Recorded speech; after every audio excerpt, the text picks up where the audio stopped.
तक जो लेक्चर पढ़ रहे थे उनमें हमने जो आपके राष्ट्रीय राजनीतिक दल हैं उनके विषय में चर्चा की। राष्ट्रीय राजनीतिक दलों में हम वाम दलों की चर्चा कर चुके थे। अब हमें बहुजन समाज पार्टी के बारे में बात करना है। ठीक है, तो Bahujan Samaj party sir Lenin वाली जो पार्टी थी वो लेनिन नहीं, ये मतलब बनाई गई थी उससे तोड़ करके। उसका कोई मतलब जो राष्ट्रीय अस्तित्व तो नहीं है, तो कोई राष्ट्रीय पार्टी नहीं है। मीन्स वो वाम दलों का एक घटक दल है। मतलब पहले इन लोगों ने बनाया भारतीय कम्युनिस्ट पार्टी, वो राष्ट्रीय दल है। भारतीय कम्युनिस्ट पार्टी मार्क्सिस्ट, वो राष्ट्रीय दल है। भारतीय कम्युनिस्ट पार्टी मार्क्सिस्ट एवं लेनिन, ये कोई राष्ट्रीय दल नहीं। ठीक है, तो क्षेत्रीय तौर पर ये काम कर रहा है अपना। उसी में एक प्रकार का विभाजन है ना, तो वो इस चीज का ख्याल रखना है आपको। तो अब हम आते हैं बहुजन समाज पार्टी पर। और बहुजन समाज पार्टी के बारे में बहुत ज्यादा तो आपको पढ़ना नहीं है, लेकिन बस ये जान लेना है कि बहुजन समाज पार्टी की जो गठन की प्रक्रिया कैसे संपन्न हुई और वो राष्ट्रीय पार्टी बाद में बन गई, तो इसलिए आपको इसके बारे में पढ़ना बहुत जरूरी है। ठीक है, बहुजन समाज पार्टी सन 1984 में ये स्थापित हुई थी। 1984 में बाबा साहब भीमराव अंबेडकर जी के जन्मदिन पर इसकी स्थापना की गई। और इसकी जो विचारधारा है वो बेसिकली अंबेडकरवाद से प्रभावित है। बुद्ध जी के जो त्रिपिटक ग्रंथ हैं उनमें से इनके जो सामाजिक सिद्धांत इनके जो लिए गए हैं या जो विचारधारा वो ली गई है, जिसमें बहुजन हिताय बहुजन सुखाय की इनकी जो नीति है।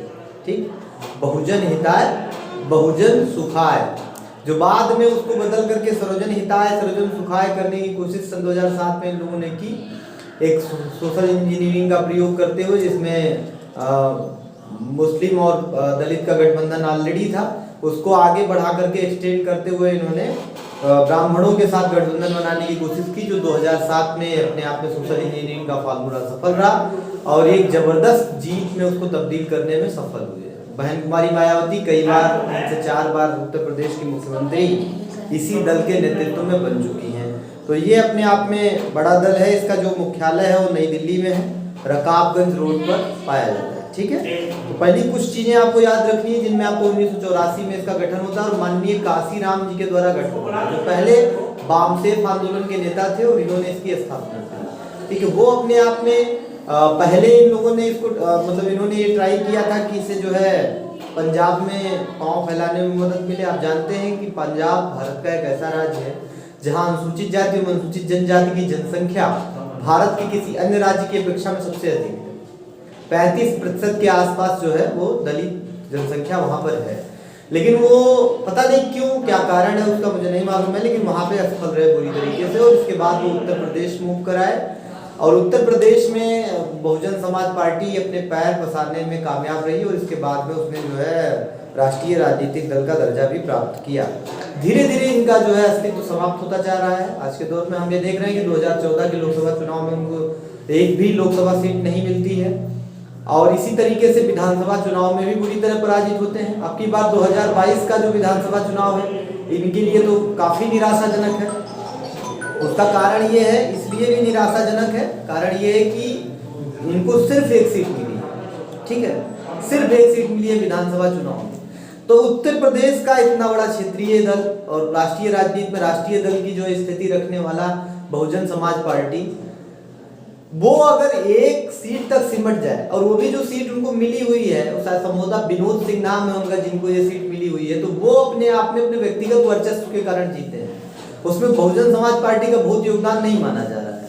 तो इससे धीरे धीरे मुझे लगता है कि इनका कैडर खिसक रहा है, क्योंकि भारतीय जनता पार्टी ने इनके उस कैडर पर कब्जा कर लिया है जिसे ये दलित वोट बैंक के रूप में आजमाते थे। इसमें बहुत सारे आरोप प्रत्यारोप तो वहाँ बहन कुमारी मायावती जी पर हैं और इसी के साथ साथ अन्य लोगों पर भी है ना, कि किस तरीके की जो राजनीति है वो चल रही है। पहले तो गौरतलब बात यह है कि बहुजन समाज पार्टी में जो ये विचारधारा है अनुसूचित जाति और अनुसूचित जनजाति की, उसे बढ़ाने का इन्होंने कितना काम किया, उस कैडर को बनाए रखने का कितना काम किया। तो मैं कल जब आलोचनात्मक रूप से इस संदर्भ में बात कर रहा था, पहली चीज तो एक जो पूरा अभिजात तंत्र है उसके खिलाफ इस पार्टी का गठन होता है। 85% की आप बात करते हैं, तो ये वोट दरक गया।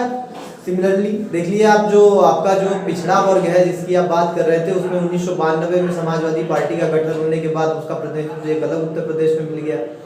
इससे पहले यहाँ पर जो आपका मतलब जो एक राजनीतिक दल है जिसको हम कह सकते हैं क्या राष्ट्रीय लोकदल, वो था ही था तो 70 के 66 में ही 66-67 में ही चौधरी चरण सिंह के नेतृत्व में उसकी स्थापना हो गई थी, जो 1970 में आकर के उन्होंने संघ में मतलब जो है सरकार का नेतृत्व भी किया, चौधरी चरण सिंह प्रधानमंत्री बने। तो ये सब दर्शाता है कि जो जैसे किसान है, पिछड़ा है, उनका नेतृत्व ऑलरेडी तैयार हो रहा था। दूसरी तरफ समाजवादी पार्टी के मुलायम सिंह 1992 में लेकर के आ गए, तो इनकी जो स्थिति और थी उस पर भी प्रश्न चिन्ह लग गया कि अब क्या भविष्य होना चाहिए। हम इसमें ये कहते हैं कि ये बौद्ध दर्शन से प्रभावित है, ऐसा कहते हैं।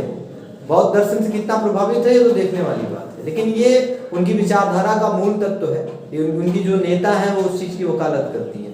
मैंने कल एक और आलोचना का बिंदु रखा था कि जहां तक ये बात है कि आप दलित अफसर्स की बात करते हैं कि हम उनको ऊपर उठाएंगे या अपलिफ्टमेंट करेंगे उनका, तो दलित तो महिलाएं भी हैं एक प्रकार से, और महिलाओं का रिप्रेजेंटेशन बसपा में शून्य है। सिवाय मायावती की मुझे नहीं लगता है कि बहुत सारी कोई महिला उसमें आगे बढ़ने का उनको जो है वो स्पेस मिला हुआ हो। दूसरी तरफ की सभी जातियों के प्रतिनिधित्व की बात करें अगर आप, दलित मूवमेंट की जब आप बात कर रहे हैं, तो दलित मूवमेंट में कोई जाति विशेष के लोगों को, जैसे अब मैं एक आपको बताऊं कि जो जाटो कम्युनिटी है, इसका कायदे से रिप्रेजेंटेशन करने में जो है वो बसपा सफल रही, और आज भी वो वोट बैंक उनका दरका नहीं, जाटो कम्युनिटी का वोट इनको मिलता है, ठीक है। तो वो जाटो कम्युनिटी के अलावा अगर आप कहिए कि जो दलित वोट बैंक है वो बीएसपी के पास रहा है, तो मुझे नहीं लग रहा है, धीरे धीरे बीजेपी की ओर खिसक गया। उन्होंने तो अनुसूचित जाति मोर्चा भी बना लिया है भारतीय जनता पार्टी ने आज के दौर में, जिसका वो अध्यक्ष नियुक्त करते, उपाध्यक्ष नियुक्त करते, महामंत्री नियुक्त करते हैं। तो ये अपने आप में एक कंट्राडिक्टरी इन्वायरमेंट क्रिएट हो गया है इनके लिए, और इसको ये भुनाने में कम से कम असफल रहे हैं। और आज इनके पास केवल एक ही जाति का वोट बचा है जिसको हम जाटो कर सकते हैं, ठीक है। उसका कारण ये है कि बहन कुमारी मायावती उसी खास जाति से ताल्लुक रखती हैं, और उसके ऊपर उनका वर्चस्व आज के दौर में भी बना हुआ है। कुछ जिले उत्तर प्रदेश के बचे हुए हैं जहां पर अभी भी इनकी थोड़ी मजबूती दिखाई पड़ती है स्पष्ट रूप से। उनमें आपका जो है वो आजमगढ़ डिस्ट्रिक्ट भी पाया जाता है। आजमगढ़ में ठीक ठाक जनसंख्या होने के कारण तो इनकी थोड़ी सी स्थिति ठीक ठाक है, तो उसमें भी बहुत सीट जीतने की स्थिति में आज के दौर में यह है ना। तो इन चीजों को हम एक देख करके हमको ये पता चलता है कि आज के दौर में इनकी स्थिति काफी खराब होती चली जा रही है 1984 से, लेकिन ये काफी मतलब काफी दूर तक इन्होंने अपनी यात्रा पूरी की है। 206 सीटें सन 2007 के चुनाव में जीतते हुए बहुत बड़ा मतलब इन्होंने जीत दर्ज किया था, और यह दर्शाया था कि एक अपनी स्थिति इन्होंने मजबूत करी भारतीय लोकतंत्र में। लेकिन अब वो धीरे धीरे पलायन की ओर है। गठबंधन में भी बेमेल गठबंधन इन्होंने करे। एक तरफ आप ये देखते हैं कि बहुजन समाज पार्टी की जो नेता है उन्हीं के विरुद्ध, ये बहुजन समाज पार्टी के विरुद्ध हम ये कह सकते हैं। ये अलग बात है कि कांशीराम जी के साथ मुलायम सिंह जी की अच्छी पटरी लगती थी, राजनीतिक तौर पर वे दोनों एक दूसरे के काफी निकट थे, लेकिन कालांतर में बहुजन समाज पार्टी से 36 का आंकड़ा समाजवादी पार्टी का रहा, लेकिन यही अखिलेश यादव के साथ में मायावती जी का गठबंधन बन जाता है, आप देख लेते हैं, ठीक है। तो वो एक अपने आप में कंट्राडिक्टरी है। उन्होंने तो वो ये गेस्ट हाउस कांड के नाम से फेमस है, जहां पर उन्होंने बदतमीजी करी मायावती जी के साथ, और वहां एक भाजपा के नेता थे ब्रह्मदत्त द्विवेदी, उन्होंने इनको सेव किया, नहीं तो फिर स्थिति और खराब हो जाती।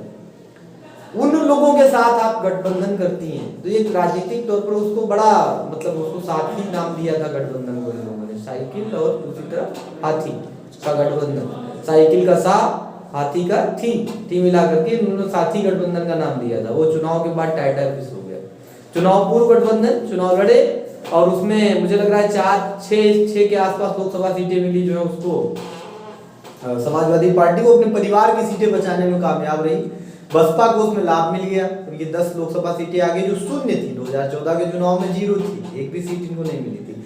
तो इस फायदे के बाद में बहुजन समाज पार्टी ने आरोप उल्टे जो है समाजवादी पार्टी पर लगाया कि तुम्हारे वोट हमारे यहाँ नहीं आए, जबकि मतलब एक तो बात है कि हो नहीं सकता है। एक्चुअली कारण यह है कि हम अगर व्यवहारिक तौर पर राजनीति का अध्ययन करें, राजनीतिक दलों की सामाजिक और वैचारिक विचारधारा का अध्ययन करें आशीष, तो हमें ये पता चलेगा कि समाजवादी पार्टी का जो कैडर वोट बैंक है यादव, और इनका जो कैडर वोट बैंक है जिसको अनुसूचित जाति कहते हैं, इन लोगों के बीच में गांव और जो ग्रामीण पृष्ठभूमि उसके स्तर पर व्यापक द्वंद्व दिखाई देता है। वो एक दूसरे को मारने पीटने पर उतारू हैं। ज्यादातर जो दलित डोमिनेंस का काम कर रहे हैं वो यादव ही कर रहे हैं, मतलब ये बात खुले तौर पर स्पष्ट है, इसमें कोई डाउट नहीं है। आप आंकड़े उठा करके देख लीजिए। इसलिए इन लोगों के बीच में इसको बेमेल गठबंधन ही कहा जाएगा। आप अल्टीमेटली इसको बहुत आगे तक एक्सटेंड नहीं कर सकते थे, तो वो फिर ये हुआ कि खत्म हो गया, ठीक है। अब हम एक आते हैं कि मतलब जो है, जो इन्होंने उत्तर प्रदेश की राजनीति में जिस तरीके के काम किए हैं, उनमें जो पूर्ण बहुमत इनका आया 2007 में घोषित चुनाव में, इन्होंने 206 सीटें प्राप्त करते हुए, तो त्रिशंकु जो 15 वर्ष तक त्रिशंकु भारत उत्तर प्रदेश में जो चली, उसको अंत किया था। और काफ़ी मुझे लगता है कि उसके बाद इनकी जो है स्थिति बन गई है ना, मुख्यमंत्री पद की शपथ, पूर्ण मुख्यमंत्री पद की शपथ 5 साल के लिए इन्होंने ली। इसके पहले भाजपा के साथ गठबंधन बना करके जो है मायावती जी सत्ता में आई थी। तो खैर ये सब अलग बातें हैं, मैं इनसे पृथक अब जो है ये बताना चाहता हूँ कि राजनीतिक दल के तौर पर इनका ये अस्तित्व है। 84 से अब तक ये चले आ रहे हैं। अब धीरे धीरे स्थिति इनकी डाउन हो रही है। हो सकता है कि भविष्य में इनका राष्ट्रीय राजनीतिक दल का तमगा भी छिन जाए। अब तो लोगों ने व्यवहारिक तौर पर ये आरोप लगाना भी शुरू कर दिया है कि कहीं ना कहीं जो बहुजन समाज पार्टी है उसका आंतरिक गठबंधन है भाजपा के साथ। अब मैं तो इससे बहुत सहमत नहीं हूँ, लेकिन लोग इस चीज का आरोप लगा रहे हैं, क्योंकि जहां पर मतलब कहीं भी जो कांग्रेस मजबूत होती है तो वहां ऐसे चेहरे को खड़ा कर देते हैं। जैसे मान लीजिए उन्हें सेक्युलर वोट मिल रहा है तो मुस्लिम प्रत्याशी खड़ा कर देंगे। तो इससे ये लग रहा है कि कहीं ना कहीं इनका भाजपा के साथ आंतरिक गठबंधन है। अब वो कहाँ तक सही है, मुझे तो इस बात से असहमति है। कम से कम आज के दौर में इनकी जो राष्ट्रीय अध्यक्ष हैं वो बहन कुमारी मायावती जी हैं, और इनके जो पार्टी महासचिव हैं वो आप जानते हैं सतीश चंद्र मिश्रा हैं, और जिन ब्राह्मणों के खिलाफ आपकी पूरी लड़ाई शुरू हुई है वो आपके पार्टी महासचिव हैं। यही नहीं, कल हम ये भी बता रहे थे आपको कि जब 2007 में इनकी गवर्नमेंट बनती है तो ज्यादातर इनके जो है, अब जैसे इनके जो समर्थक, उनको आप कहीं बोलते हुए सुन लीजिए तो लगेगा कि अभी वो आग फूंक देंगे इनके खिलाफ, ब्राह्मण के खिलाफ, समझ लीजिए। लेकिन जब सत्ता में आते हैं तो उन्हीं लोगों को प्रतिनिधित्व देते हैं। तो ये बात थोड़ी समझ में नहीं आती। एक तरीके का व्यवहार हो, एक तरीके की विचारधारा, तो हो सकता है कि सफलता आपको ठीक ढंग से मिले, उस तरीके से आप आगे बढ़ने में सक्षम हो सकते हैं। बड़ा द्वंद्व है। एक और हम इनके राजनीतिक मुद्दे की अगर बात करें तो एक दौर में जब 85% के वोट की बात कर रहे थे, कि बहुजनों के वोट की बात कर रहे थे, कांशीराम जी जिस विचारधारा को लेकर के बहुजन समाज पार्टी आगे बढ़ी, तो उन्होंने क्या, और ये बसपा का नारा है भी, तिलक तराजू और तलवार, इनको मारो जूता चार। उसमें 3-4 सिंबलाइजेशन था। तिलक मीन्स ब्राह्मण, तराजू मीन्स मतलब जो है आपका वैश्य, और जो है तलवार माने क्षत्रिय। तो इन तीनों वर्णों को आप आक्रामक दृष्टि से देखते थे।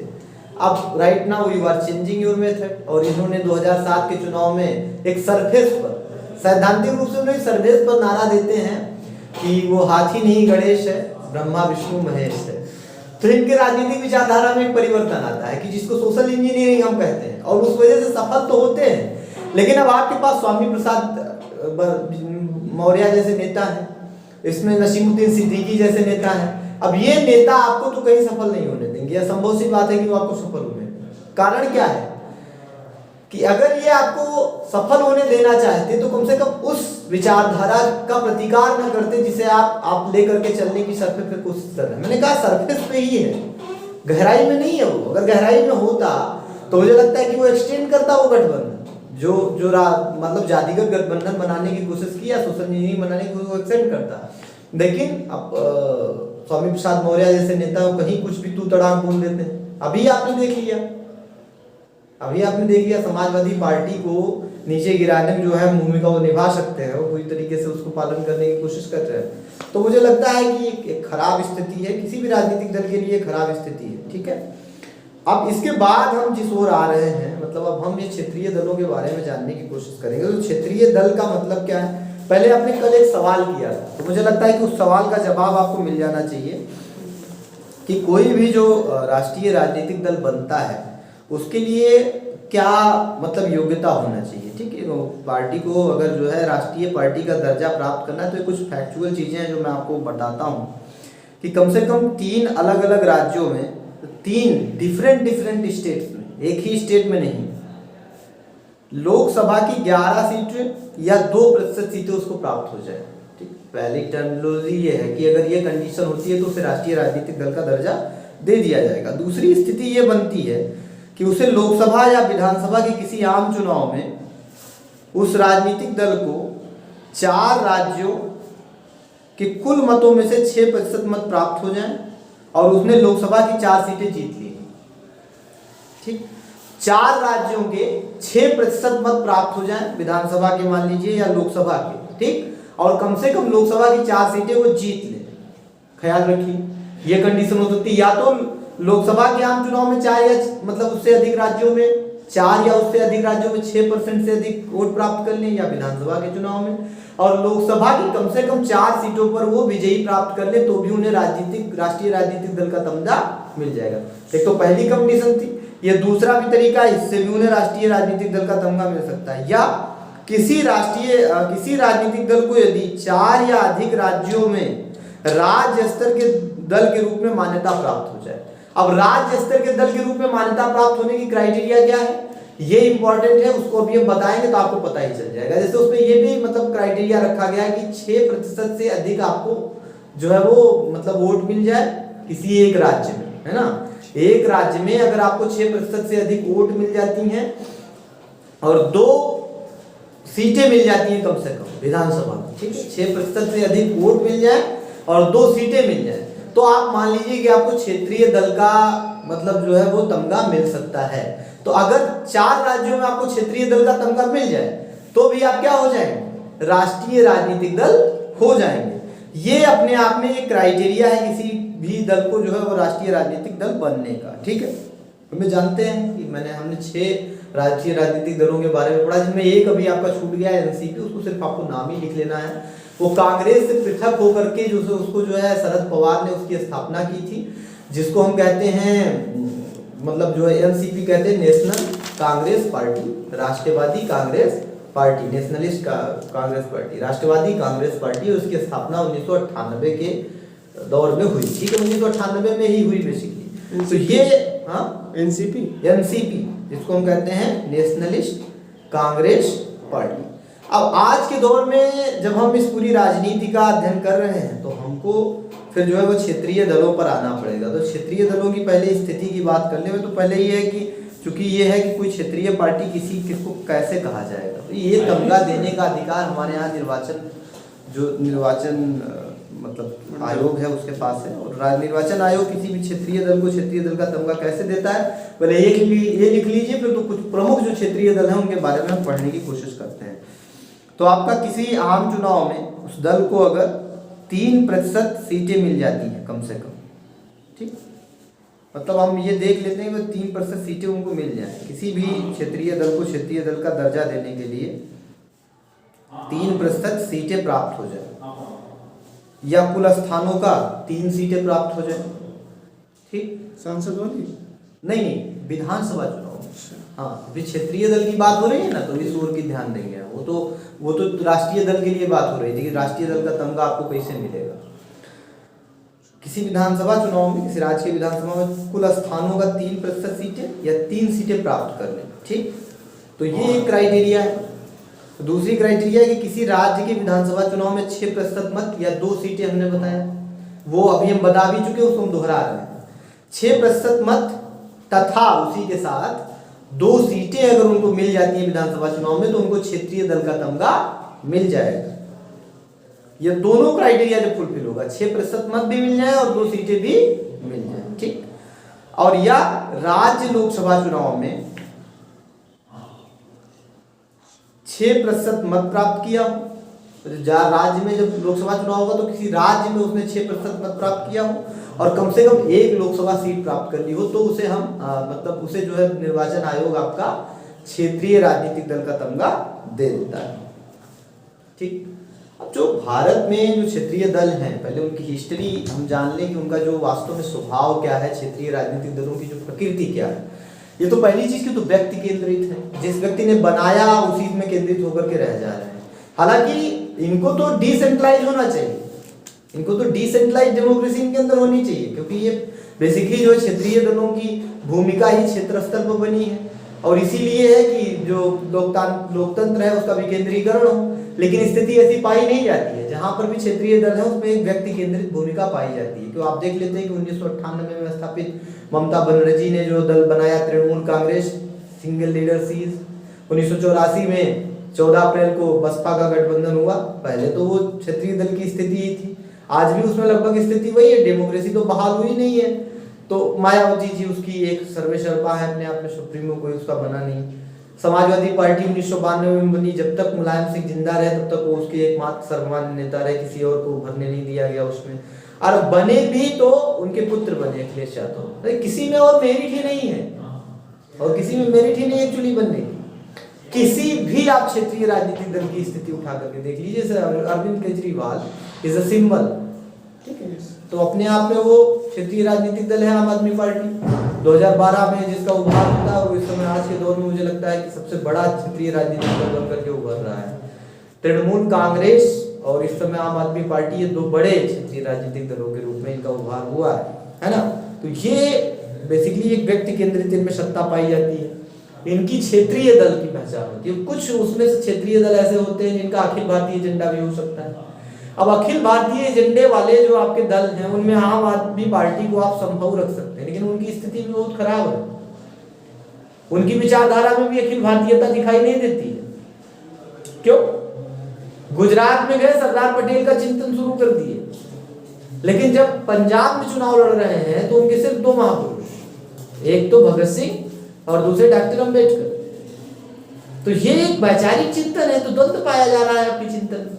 ये बड़ा डावाडोल स्थिति है ना। हम ये देखते हैं कि इनकी भी विचारधारा स्टेबल नहीं है, लेकिन हाँ कुछ ऐसे जो क्षेत्रीय दल है जिनका अखिल भारतीय एजेंडा पाया जाता है, जो उससे ऊपर उठने की कोशिश करते हैं। क्षेत्रीय संस्कृति की बात करेंगे, क्षेत्रीय इतिहास की बात करेंगे, भाषा की स्वायत्तता की बात करेंगे, मतलब स्वायत्त पहचान बनाए रखने की बात करेंगे किसी राज्य की। तो ये सब इनकी प्रकृति है।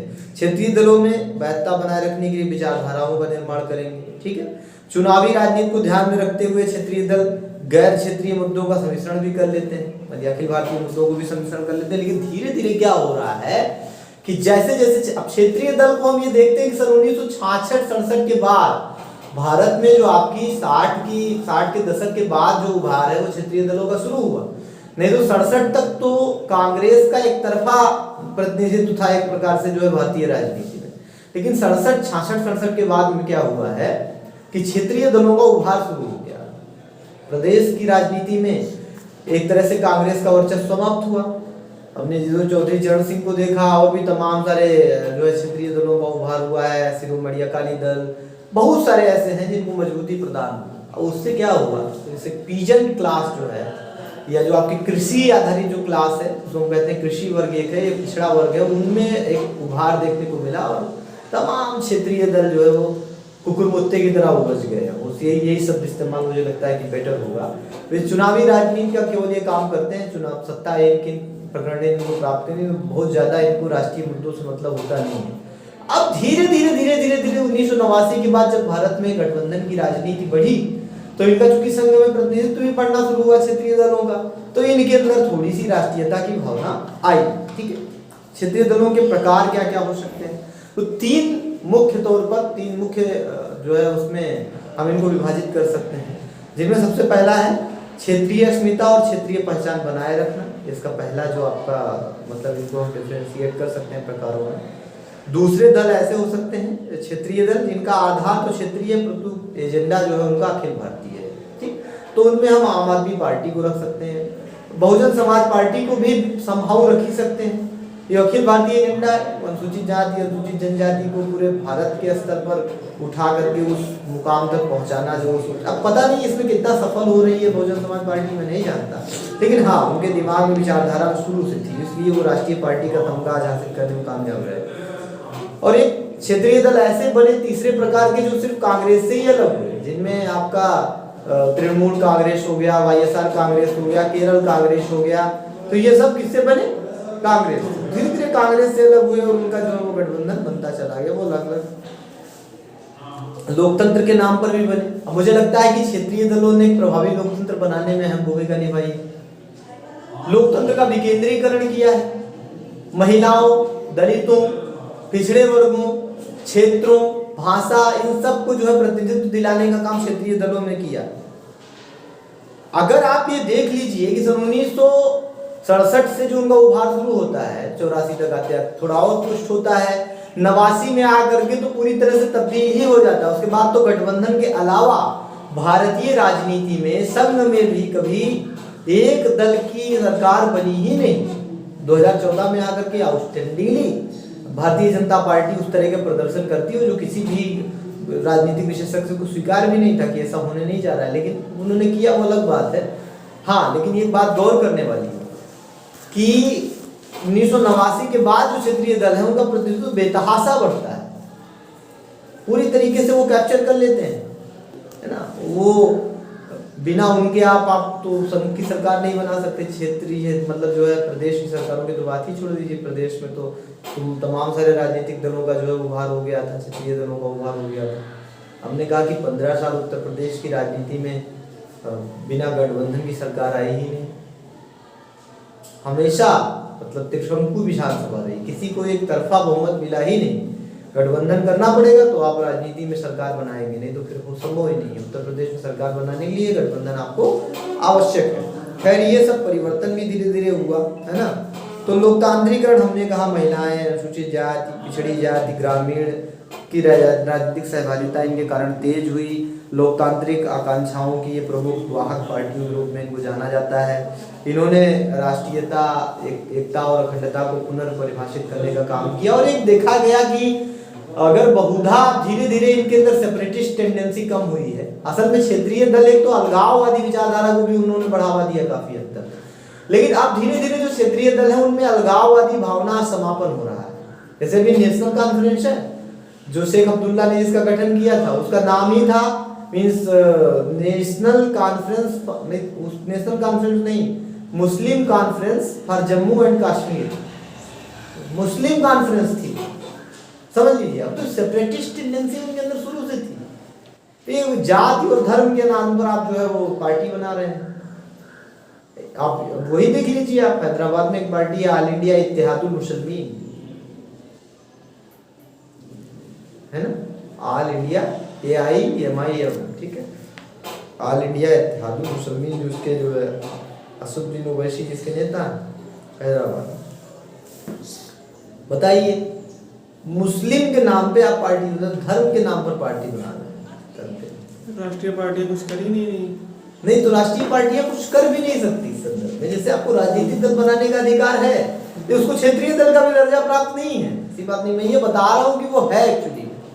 जैसे उसको सिंबल मिल गया है, उसका सिंबल आप जान लोगे पंखा है, उसका सिंबल पंखा है कि कुछ और है, तो जो भी है सिंबल तो मुझे याद नहीं है उसका, लेकिन ये है कि वो ठीक ठाक उसकी स्थिति बन रही है। तो बिहार में उसने चुनाव जीता, 5-6 सीटें उसकी आ गई। तो इससे ये पता चलता है कि भारत में सांप्रदायिक माहौल भी धीरे धीरे बिगड़ रहा है। सब भारतीय जनता पार्टी उस संदर्भ में जैसे काम कर रही है तो होना ही वही है।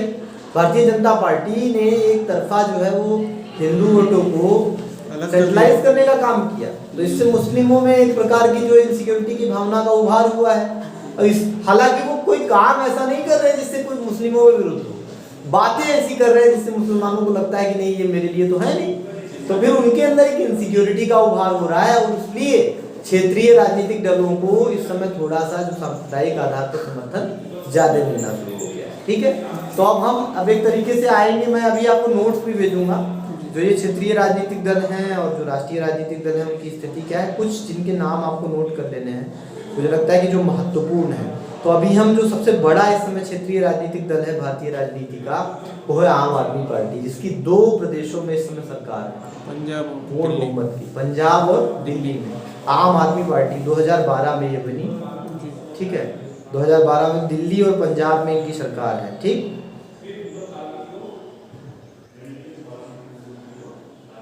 अब ये देखिए आपको जो है ऑल इंडिया अन्ना द्रविड़ मुनेत्र कड़गम AIDIMK, ठीक है, AIADIMK,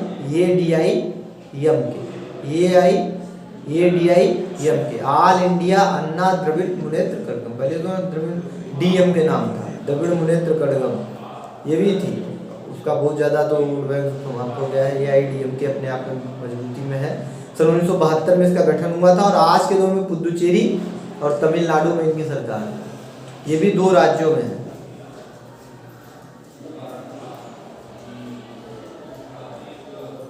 ठीक है,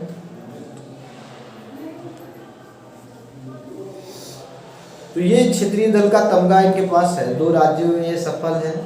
ऑल इंडिया इत्तेहादुल मुसलमीन 1927 में इसकी स्थापना हुई थी। उससे तेलंगाना में आज के दौर में काफ़ी सक्रिय है ये, और ये क्षेत्रीय दल है। मुझे तो उसकी क्षेत्रीय दल की स्थिति पर भी थोड़ा सा डाउट है, किस तरीके से उसको चुनाव आयोग ने दिया है, निर्वाचन आयोग ने, समझ में नहीं आ रहा। बहुत स्थिति उसकी हमको दिखाई नहीं दे रही। कितने राज्यों में उसकी कितने % सीटें हैं देखने वाली गौरतलब बात है। ये अलग बात है, हो सकता है कि तेलंगाना में उसको 6% वोट मिल जाते हों और वो 2 विधानसभा सीटें भी मिल जाती हों, तो उस तरीके से उसको क्षेत्रीय दल का दर्जा मिल गया। ठीक है। ऑल इंडिया एनआर कांग्रेस, ये पुदुचेरी में सफल है। 2011 में इसका गठन हुआ था। असम गण परिषद सन 1985 में बना, जो असम में सक्रिय है। ठीक है।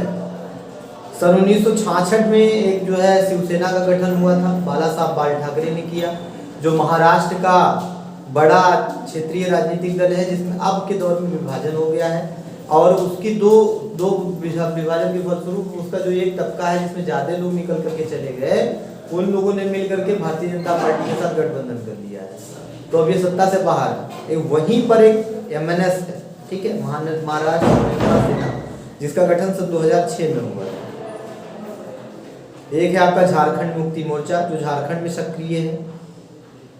सन 1972 में इसका गठन हुआ था।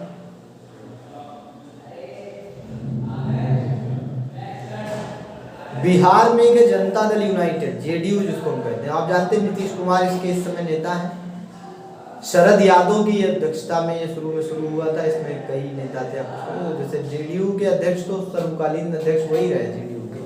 ये बाद में ये पता चला कि नीतीश कुमार ने उसको कब्जा कर लिया, और आज के दौर में मुख्यमंत्री भी हैं, वैसे मुख्यमंत्री बने हो तो बीजेपी से किसी के साथ भी गठबंधन करते, तो कोई निश्चित विचारधारा उनकी है नहीं, है ना, वो भी एक मानने वाली बात है। तो अब इस तरीके से जैसे आप यहाँ आ जाएंगे उत्तर प्रदेश में, तो उत्तर प्रदेश में अपना दल है जिसकी स्थापना सोनेलाल पटेल ने की। उत्तर प्रदेश में राष्ट्रीय लोक दल है, 66-67 के दौर में इसकी स्थापना जो है वो आपकी चौधरी चरण सिंह ने की थी। ठीक है। अपना दल भी 2 भागों में डिवाइड हो गया है। अपना दल S, जिसको अपना दल सोनेलाल पटेल कहते हैं, अपना दल K कृष्णा पटेल कहते हैं। ठीक है। अपना दल S की जो राष्ट्रीय अध्यक्ष हैं वो आपकी अनुप्रिया पटेल जी हैं, और अपना दल K की जो राष्ट्रीय अध्यक्ष है वो कृष्णा पटेल जी हैं, और अपना दल S का भारतीय जनता पार्टी के साथ गठबंधन भी है। 12 के आसपास इसकी जो विधानसभा में सीटें भी हैं, तो ये भी एक अपने आप में एक बड़ा क्षेत्रीय दल है आज के दौर में, है ना, उत्तर प्रदेश की राजनीति में। तो अपना दल की स्थिति काफ़ी ठीक ठाक है। ये राष्ट्रीय लोकदल, जिसको हमने बताया कि ये सक्रिय था आपका 1966-67, 1996 में इसको क्षेत्रीय दल का दर्जा मिल गया। 1996 में तो इसकी बेसिक स्थापना उस तरीके से मानी जाती है। ठीक है। तो आप देखते हैं कि, और समाजवादी पार्टी हमने बताया ही, समाजवादी पार्टी कब बनी? सन 1992 में, है ना। उस तरीके से माहौल बना तो वो बन करके आई। अब हम आते हैं कि एक हमारे पास जो मतलब एक निश्चित एजेंडा सरकार है जिसको पढ़ना है। जैसे एक पार्टी है जिसके बारे में और पढ़िए, तृणमूल कांग्रेस, जिसकी स्थापना कब हुई है? सन 1998 में 1 जनवरी को। इसकी नेता जो है वो ममता बनर्जी हैं, वो दल अध्यक्ष भी हैं। और ये भी बड़ी विचारधारा की इधर उधर है। सोच लीजिए 98 में इसने तृणमूल कांग्रेस का जो बेसिक एजेंडा आज के दौर में क्या है, वामपंथी विचारधारा को लेकर के चल रही है, कांग्रेसी विचारधारा को लेकर के चली है। 98 में भारतीय जनता पार्टी के साथ आपकी तृणमूल कांग्रेस का गठबंधन हो जाता है, और ये कहते हैं कि भारतीय जनता पार्टी कोई सांप्रदायिक दल नहीं है, वैसे सांप्रदायिक दल मानने से इनकार करते हैं। 99 में फिर गठबंधन होता है, सरकार बनती है, और 2004 तक ये शामिल रहती है सरकार में। सोच लीजिए आप, ममता बनर्जी जो है वो शामिल रहती है अटल बिहारी वाजपेयी के साथ सरकार, और आज भारतीय जनता पार्टी की ध्रुव विरोधी पार्टी है। तो चिंतन में बड़ा दिक्कत है, तो किसी को किसके साथ आपको कहना बड़ा संयोग वाली बात नहीं। आज के दौर में गठबंधन बड़े उल्टे सीधे बन रहे हैं। तो भारतीय राजनीति में ये जो है, हमने क्षेत्रीय दलों के बारे में पढ़ा, राष्ट्रीय दलों के बारे में पढ़ा, कुछ प्रमुख क्षेत्रीय दलों के बारे में हमने पढ़ लिया, उनकी मेरिट एंड डिमेरिट के बारे में पढ़ लिया। अब एक तरफ हम आते हैं कि इनमें अगर हम ये देखें, मैंने इसमें शुरू में आपको हिस्ट्री पढ़ाई थी, तो 3-4 मैंने बताया था कि शुरू में एक दल का प्रतिनिधित्व पाया जाता था, फिर 67 के बाद जो है भारतीय राजनीति में मतलब धीरे धीरे इनको एक दलीय व्यवस्था को चैलेंज मिला। 1977 में धीरे से पता चला कि द्विदलीय व्यवस्था का आगमन हो गया है। 84 में कांग्रेस ने फिर से इसको पूरा साफ करते हुए एक दलीय व्यवस्था स्थापित कर दी। लेकिन 1989 के बाद भारतीय राजनीति में फिर गठबंधन के अलावा बहुमत का दल का शासन नहीं आया। लेकिन और इस बार विशेषज्ञ ये कहना भी शुरू कर दिए कि अब भारत में चूंकि लोकतंत्र का विकेंद्रीकरण हो गया है, बहुत सारी जातियां अपना प्रतिनिधित्व समझने लगी हैं, पृथ्वी जातियों का उभार हो गया है, क्षेत्रीय राजनीतिक दल आ गए हैं, अब भारत में कभी भी एक दल की सरकार नहीं बनेगी। लेकिन भारतीय जो पार्टी पॉलिटिक्स है, जिसको हम कहते हैं राजनीतिक दलों की जो राजनीति है, उसमें ड्रास्टिक परिवर्तन हमें देखने को मिलता है, ड्रास्टिक चेंज देखने को मिलता है, बड़ा चेंज देखने को मिलता है कि आमूलचूल परिवर्तन हुआ हो। राजनीतिक विशेषज्ञ सन 2014 का जब चुनाव होता है तो कह रहे थे कि ये जो भाजपा की लहर की बात की जा रही है, जो मोदी लहर की बात की जा रही है, सिर्फ मीडिया है, मीडिया में मोदी लहर की बात है, फालतू की बात है, ये धरातल पर नहीं उतरेगी, बिना गठबंधन की सरकार नहीं बन सकती। लेकिन आप देख रहे हैं कि भारतीय जनता पार्टी ने एक तरफा जीत दर्ज करते हुए सन 2014 के चुनाव में अपना जो है वो परचम लहरा दिया मोदी जी के नेतृत्व में। और इसके बाद उन्हीं की लोकप्रियता का फायदा उठाते हुए 2019 में दोबारा भारतीय जनता पार्टी संभवतः 312 के आसपास सीटों के साथ ये वापसी करती है। जबरदस्त जीत उन्होंने दर्ज की। तो ये मुझे हमको लगता है कि अपने आप में फिर से ये दिखाता है भारत में राजनीति जो मतलब भारत के लोकतंत्र की जो परिपक्वता है, भारत में मतदाता कितना परिपक्व हो रहा है। हमने देखा कि अस्थायित्व को बढ़ावा मिल रहा है गठबंधन की सरकार में। तो उसको उन्होंने पहले एक तो विचारधारा के नाम पर गठबंधन होते थे, फिर ये हुआ कि क्षेत्रीयता या भाषा के आधार पर गठबंधन हो रहे थे, अब तो विचारधारा ही नहीं बची। गठबंधन में कोई किसी के साथ भी चला जा रहा है अपने राजनीतिक हित साधने के लिए। तो भारतीय जनता बहुत परिपक्व है, भारत में लोकतंत्र काफी परिपक्व हो रहा है। अभी हम समाप्ति की ओर है, इस लेक्चर की समाप्ति कर रहे हैं कि भारत में जो पार्टी पॉलिटिक्स है उसका आज आखिरी ये लेक्चर है। तो उसमें एक चीज ये जाने कि भारतीय लोकतंत्र में अगर कहीं से राजनीतिक दलों को ये लगता है कि हम जनता को बरगला सकते हैं या लोकतंत्र की स्थिति को खराब कर सकते हैं, तो ये है नहीं। जनता जब जागेगी तो अपनी तरीके से चीजों को मोल्ड करने की स्थिति में है, और वो करके उन्होंने दिखा दिया। 2014 के चुनाव में वो एक पार्टी को मजबूती से लेकर के आए और फिर रिपीट कराया उन्होंने कि नहीं, हम जब जागेंगे तो हम धीरे से ये जो क्षेत्रीयता है, अलगाववाद है, इसका अंत कर देंगे, भाषावाद का अंत कर देंगे, क्षेत्रीय राजनीति का, गठबंधन की राजनीति का अंत कर देंगे, अस्थायित्व का अंत कर देंगे, लोकतंत्र को स्थायी बनाएंगे, उसको मजबूती से आगे चलाएंगे। तो इस तरीके से भारत में पार्टी पॉलिटिक्स कई बार उसने भारत में लोकतंत्र को हार्म करने की कोशिश की। मैंने कहा विचारधारा और विचारधारा से विपरीत गठबंधन बने। क्षेत्रीय पार्टियों ने तमाम मुद्दों को लेकर के कई बार जिनको सही ठहराया उन्हीं को बाद में गलत ठहराया, जिनको गलत ठहराया उनको बाद में सही ठहराया। तो ये द्वंद्व काफी दिनों तक चलता रहा। लेकिन अल्टीमेटली हमें देख रहे हैं कि 2014 के बाद भारतीय राजनीति का स्थायित्व लाने का काम हमारे जो है वो मतदाताओं ने किया, और धीरे धीरे अब राष्ट्रीयता की राजनीति की ओर हम बढ़ा है। ठीक है, अब उसमें कहाँ तक हम उसको अचीव कर पा रहे हैं ये अपने आप में विवेचन का विषय है। तो हम फिर आगे की जो आपका टॉपिक है उसका अध्ययन करेंगे, आगे का जो आपका जो पॉलिटिकल प्रोसेस में है।